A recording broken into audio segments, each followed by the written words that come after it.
కింది వాక్యాల్లో గీత గీసిన పదాలకు అదే అర్థం వచ్చే మరో 2 పదాలను రాయండి. ఉదాహరణ ఇద్దాం. మల్లెపువ్వు సౌరభం వెదజల్లుతుంది. సౌరభం అంటే సువాసన, పరిమళం. గృహజీవనానికి స్త్రీలే ఆలంబనం. ఆలంబనం అంటే ఆస్కారం, ఆధారం, ఆశ్రయం, అండ, ఇవన్నీ వస్తాయి. భక్తి మార్గం మోక్ష సాధనం. మోక్షం అంటే కైవల్యం,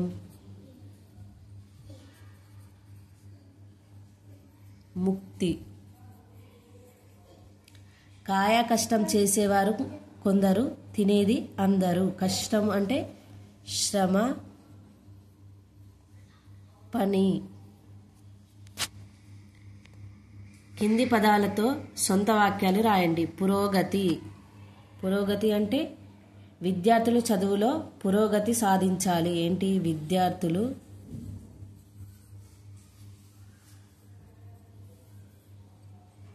చదువులో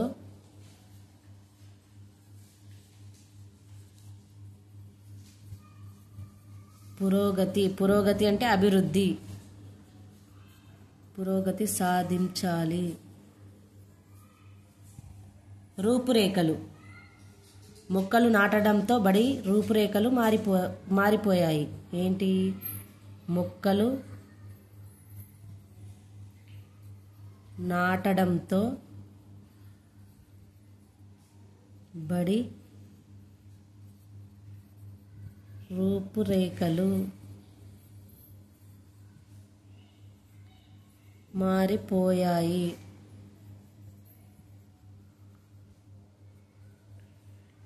ఏంటి? రూపురేఖలు అంటే మార్పు రావడం. కూని రాగాలు. చాలామంది ఒంటరిగా ఉంటే కూని రాగాలు తీస్తారు. కొంతమంది స్నానం చేస్తుంటే కూని రాగాలు తీస్తారు. ఇట్లా చాలామంది ఒంటరిగా ఉన్నప్పుడు, ఒంటరిగా ఉంటే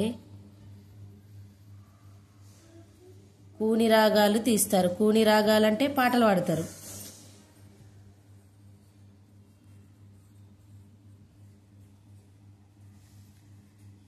కింది వాక్యాలను సంశ్లిష్ట వాక్యాలుగా మార్చి రాయండి. మామయ్య ఇంటికి వచ్చాడు. మామయ్య కాఫీ తాగాడు. మామయ్య ఇంటికి వచ్చి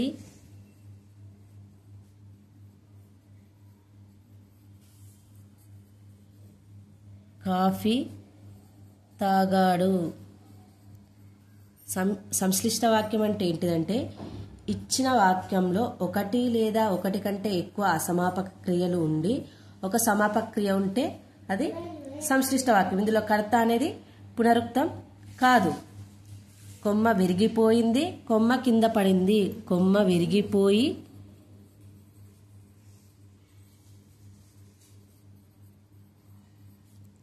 కింద పడింది.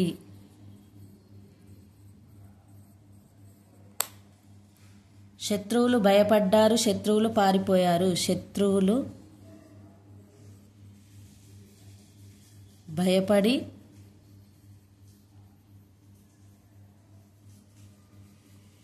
పారిపోయారు.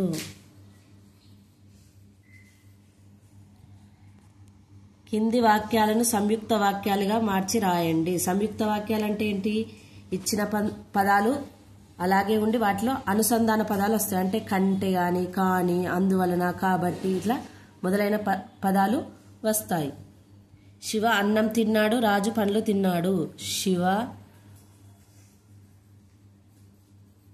అన్నం, రాజు పండ్లు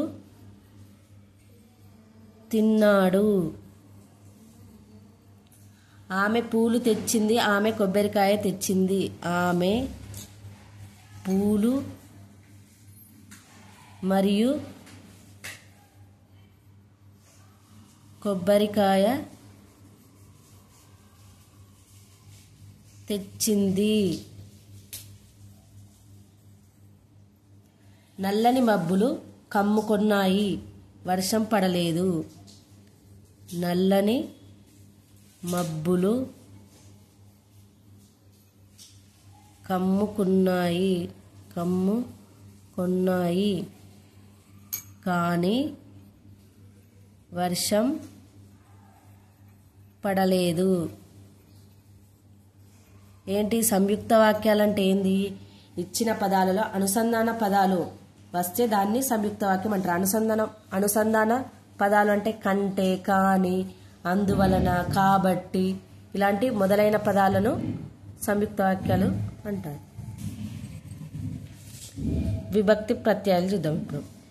ఇక్కడ ఏంటి? సమాసాలు, విభక్తులు, ఉదాహరణలు.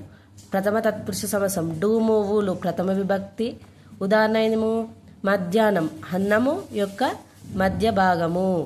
నెక్స్ట్ ద్వితీయ తత్పురుష నిన్లున్ల కూర్చి గురించి. ఉదాహరణ వచ్చేసి జలధరం, జలమును ధరించినది. ఇగో నువ్వు అనేది వచ్చింది కదా. ఇగో నెక్స్ట్ తృతీయ తత్పురుష సమాసం చూద్దాం. చేతన్ చేన్ తోడన్ తో, బుద్ధిహీనుడు, బుద్ధి చేత హీనుడు. చతుర్థి తత్పురుష సమాసం కొరకున్ కై, దూడ గడ్డి, దూడ కొరకు గడ్డి. పంచమి తత్పురుష వలన, వలన, వల్ల, కంటే, పట్టి. ఉదాహరణ వచ్చేసి దొంగ భయం, దొంగ వలన భయం. షష్ఠి తత్పురుషం కీకు యొక్క లోపల, రామబాణం, రాముని యొక్క బాణం. సప్తమి తత్పురుష అందున్ నా దేశభక్తి. ఉదాహరణ వచ్చేసి దేశభక్తి, దేశమునందు భక్తి. ఈ విభక్తి ప్రత్యయాల మీద నేను ఒక వీడియో చేశాను, మీరు చూడండి. అసత్యం, సత్యం కానిది. అధర్మం, ధర్మం కానిది. అన్యాయం, న్యాయం కానిది. అంటే నైన్ తత్పురుష సమాసం అంటే వ్యతిరేకార్థం, వ్యతిరేకార్థం తెలిపేదే నైన్ తత్పురుష సమాసం. కింది పదాలు చదవండి, వాటికి విగ్రహ వాక్యాలు రాయండి. అవి ఏ తత్పురుష సమాసాలో రాయండి. ఇక్కడ ఏంటి? సమాస పదం ఇచ్చిండ్రు, దానికి విగ్రహ వాక్యం రాయాలా, సమాసం పేరు. గదాధరుడు, గదను ధరించినవాడు.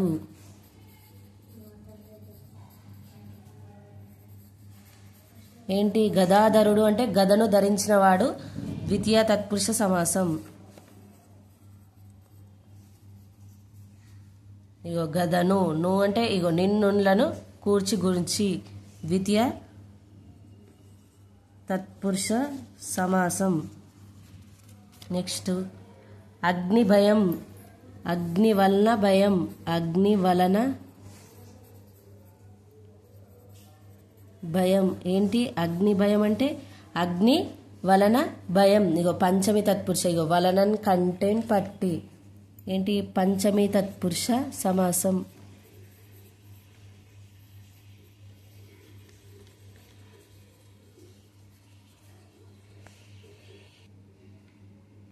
గుణహీనుడు, గుణం చేత హీనుడు, గుణం చేత హీనుడు.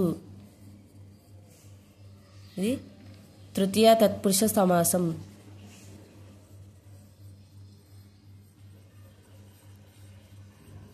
చేతన్ చేన్ తోడంతోన్ తృతీయ తత్పురుష సమాసం. ధనాశ, ధనము నందు, నందు ఆశ. ఇది సప్తమి సప్తమి తత్పురుష సమాసం.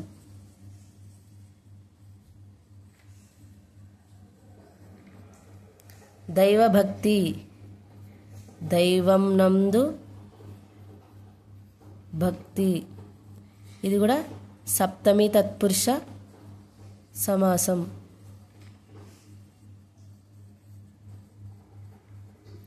అజ్ఞానం, జ్ఞానం కానిది.